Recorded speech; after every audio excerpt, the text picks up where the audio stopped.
वो कहते होते ना पंजाबी में, फिर की गल मुकी। Chip manufacturing plant in India, जो कि इजराइल प्रपोजल दे रहा है इंडिया को, और इजराइल की एक कंपनी की तरफ से प्रपोजल सबमिट किया गया है इंडिया में, जो कि $8 बिलियन चिप प्लांट अब इंडिया में लगाया जाएगा।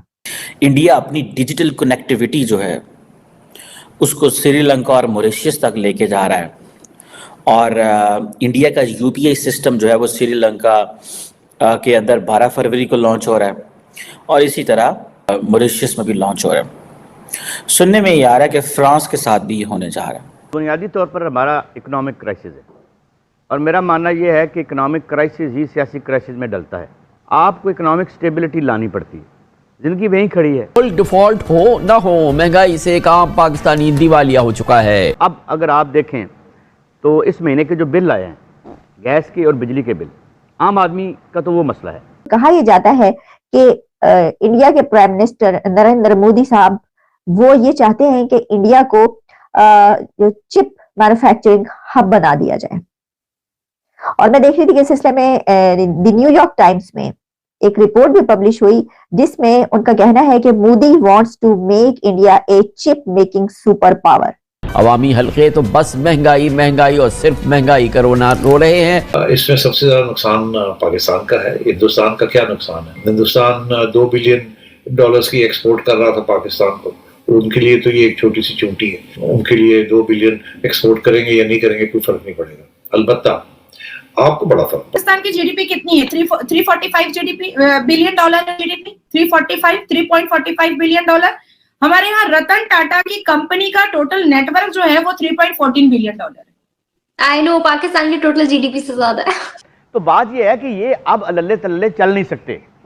अब इस वक्त मेरी जो खबर है और मेरी जो सेंस है, वो गवर्नमेंट से सारे भाग रहे हैं। ऊपर से इकोनॉमिक इश्यूज हैं, अच्छा, हाथ लगाने को तैयार कोई नहीं है। पाकिस्तान की जो स्टॉक मार्केट है इस गैर यकीनी की सूरत हाल के अंदर धड़ाम से गिरी है, और इस वक्त 2000 पॉइंट, जिस तरह वो मरियम औरंगजेब साहिबा कहते नहीं कि 2000, बिल्कुल उसी तरह 2000 पॉइंट नीचे गिरी है, जिसमें अरबों रुपए का जो है पाकिस्तान को खसारा हुआ। इलेक्शन जैसा हुआ वो आपके सामने है। इवन इंटरनेशनल कम्युनिटी के जो रिस्पॉन्सेज आ रहे हैं वो भी आपके सामने है, जो हमारे इलेक्शन के बारे में उन्होंने कहा है।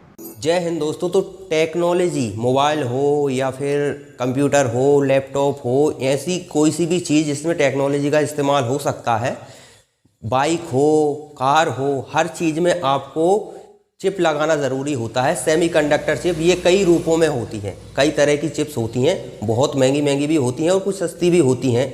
तो जो भविष्य में दुनिया पर रूल्स करना चाहता है, यानी कि दुनिया उसके हितों के हिसाब से चले, यानी कि जैसे कि भारत के पास कुछ ऐसी चीज़ है जो दुनिया को ज़रूरी है लेना, तो भारत का मतलब भारत को वो दुखी नहीं करना चाहते, भारत के दबाव में ही उन्हें रहना पड़ेगा।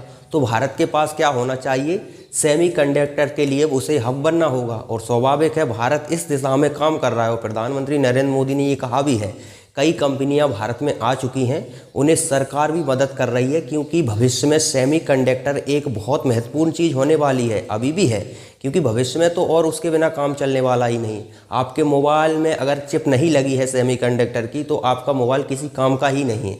छोटी से छोटी चीज़ में सेमीकंडक्टर चिप होना ज़रूरी है। हालांकि कई रूप होते हैं, जैसे कि आपको लड़ाकू विमान हो गए, उनमें चिप अलग से लगती हैं। कुछ और बेहतरीन टेक्नोलॉजी की चीज़ें होती हैं, उनमें एडवांस टेक्नोलॉजी की चिप लगाई जाती है। उसके लिए आपको फिर जाना पड़ेगा ताइवान, क्योंकि वो चिप ताइवान में ही मिलती है, और ताइवान इसीलिए अमेरिका के लिए बहुत ज़रूरी है, और वही शिफ्ट हो रहा है धीरे धीरे इंडिया में। सेमीकंडक्टर के लिए भारत सरकार बहुत तेज़ी से काम कर रही, कई देशों से इन्वेस्टमेंट आ रहा है, कई कंपनियों से भी बात की है जो सेमीकंडक्टर बनाती है। ताइवान की कंपनी भी आ रही है, इजराइल भी इन्वेस्ट कर रहा है सेमीकंडक्टर के लिए, फ्रांस भी इन्वेस्ट कर रहा है, अमेरिका से भी हमने बातचीत की है। यानी कि भारत पूरी तरह से हर चीज़ में आत्मनिर्भर बनना चाहता है, उसमें ये सेमीकंडक्टर भी बहुत बड़ा रोल निभाने वाला है, और ये ज़रूरी भी है, क्योंकि आप दूसरों पर जब तक निर्भर रहोगे तब तक आप पेले जाओगे, ये प्रकृति का नियम है। तो भारत सरकार सेमीकंडक्टर पर आत्मनिर्भर बनना चाहती है, और पूरी दुनिया को सेमीकंडक्टर एक्सपोर्ट भी करना चाहती है।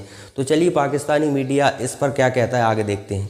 जैसे कि इस वक्त मैं ये देख रही थी कि एक खबर ये चल रही है कि इंडिया में एक chip manufacturing plant in India, जो कि इजराइल प्रपोजल दे रहा है इंडिया को, और इजराइल की एक कंपनी की तरफ से प्रपोजल सबमिट किया गया है इंडिया में, जो कि $8 बिलियन चिप प्लांट अब इंडिया में लगाया जाएगा इजराइल की तरफ से। ये खबर आ रही है, और इसमें यह है कि टावर सेमीकंडक्टर लिमिटेड वो ये चाहती है कि ऐसे कोई काम किया जाए, और $8 बिलियन इन्वेस्टमेंट इंडिया में करना चाहती है ये कंपनी इजराइल की, जो कि सेमी कंडक्टर बनाने वाली टावर कंपनी है।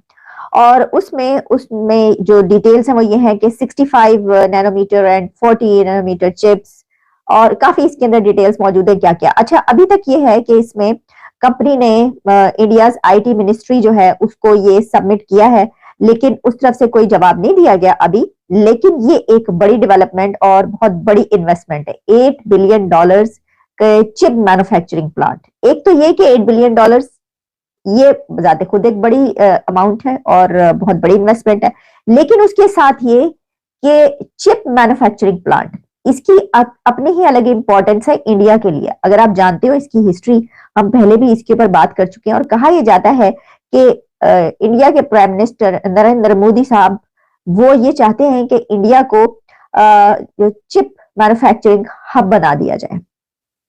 और मैं देख रही थी कि इस सिलसिले में द न्यूयॉर्क टाइम्स में एक रिपोर्ट भी पब्लिश हुई, जिसमें उनका कहना है कि Modi wants to make India a chip making super power. Modi wants to make India a chip making super power, ये कहना है न्यूयॉर्क टाइम्स का। अच्छा, उसमें उनका कहना यह है कि जो इंडिया गवर्नमेंट है वो ऐसी जो seizing on the world desire to reduce reliance on China and is offering billions to build an entire semiconductor ecosystem on vast empty plots। तो इसमें जाहिर है कि रिपोर्ट, अगर हम इसके ऊपर बात शुरू करेंगे तो बहुत सारी चीजें इसके अंदर मौजूद है जो बताई गई हैं इसके अंदर। लेकिन देखिए, इसमें ये कोई पहली इन्वेस्टमेंट तो है नहीं, और होती रहती है, कोई ऐसी बात नहीं है। लेकिन $8 बिलियन का अब इजराइल की तरफ से ये इन्वेस्टमेंट आना, और मैन्युफैक्चरिंग हब बनाना, चिप प्लांट्स वहां पर लगाना, इस सिलसिले में इंडिया इससे पहले और भी जो काम कर चुका है, उस सिलसिले में इंडिया ने अपनी तरफ से भी जो है वो $10 बिलियन इंसेंटिव्स जो है टू द इंडस्ट्री, और यही चिप मेकिंग प्लांट जो है इसके लिए वो पहले ही मुख्तस कर चुके हैं। तो दोस्तों, भारत का बहुत आगे का विजन है, और ये मैं सारा श्रेय देना चाहूँगा प्रधानमंत्री नरेंद्र मोदी को, क्योंकि वो बहुत आगे तक की सोचकर चलते हैं। सेमीकंडक्टर हमारे लिए नहीं, दुनिया के लिए बहुत ज़रूरी है, और हर कोई चाहता है कि सेमीकंडक्टर का हब वही बने। लेकिन स्वाभाविक है, इसके लिए आपके पास बेहतरीन नीतियाँ होने की ज़रूरत है, और वो इस समय इंडिया पर है, क्योंकि इंडिया के पास स्ट्रॉन्ग लीडर है। और ये बात ऐसे ही हवा हवाई नहीं है, स्ट्रॉन्ग लीडर बहुत ज़रूरी है। अब आप देखिए, एग्जाम्पल मैं आपको देता हूँ, दुनिया की सबसे बड़ी सुपर पावर है अमेरिका, लेकिन हूती मामूली से होती, मतलब यूँ कह सकते हैं कि उनके पास इतनी कैपेबिलिटी भी नहीं है कि वो 2-4 दिन के लिए किसी भी देश से युद्ध लड़ सकें, इतनी भी क्षमता नहीं है। वो ईरान जो दे रहा है उसी से वो अपना काम चला रहे हैं, वो अमेरिका को पेल रहे हैं। तो स्ट्रॉन्ग लीडर ना होने से ये होता है, दुनिया का सबसे बड़ा सुपर पावर भी उनके आगे निर्भीक हो गया है। उन्होंने, आप कह सकते हैं कि दुनिया भर को बिजनेस में बहुत बड़ा गच्चा दे दिया है, क्योंकि इस हूती के साइड से जो समुद्री लाइन है उससे जितने भी शिप निकलते थे सब रुक चुके हैं। किसी जान से प्यारा कुछ होता है क्या? तो स्ट्रॉन्ग लीडर होना बहुत ज़रूरी है। नरेंद्र मोदी ऐसे स्ट्रॉन्ग लीडर हैं, आप देखिए पिछले 10 सालों में उन्होंने वो कर दिखाया है जिसकी 10 साल पहले अगर कोई कहता तो वो मजाक लगता। कोई कहता कि हम दुनिया में मोबाइल बेचने में नंबर 1 पहुँच जाएंगे, तो ये यकीन करने वाली बात थी। हंसते लोग इस पर।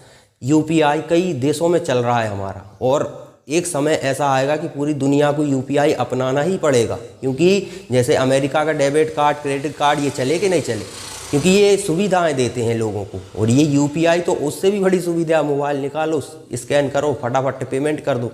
एक देश से दूसरे देश में पेमेंट करने के लिए भी सुविधा उपलब्ध है। आप जैसे श्रीलंका में यूपीआई एक्टिव होने वाला है, फ्रांस में हो चुका है, मतलब शुरुआत हो चुकी है, अभी ट्रायल तौर पर ही है। अब फ्रांस से कोई पैसा भेजेगा तो यूपीआई के जरिए सीधा इंडिया आ जाएगा। तो ये इतनी बड़ी बड़ी सुविधाएं, और ये संभव हो पाया है प्रधानमंत्री नरेंद्र मोदी की स्ट्रॉन्ग नीतियों के कारण, और उसका फ़ायदा हमारे पूरे देश को मिल भी रहा है।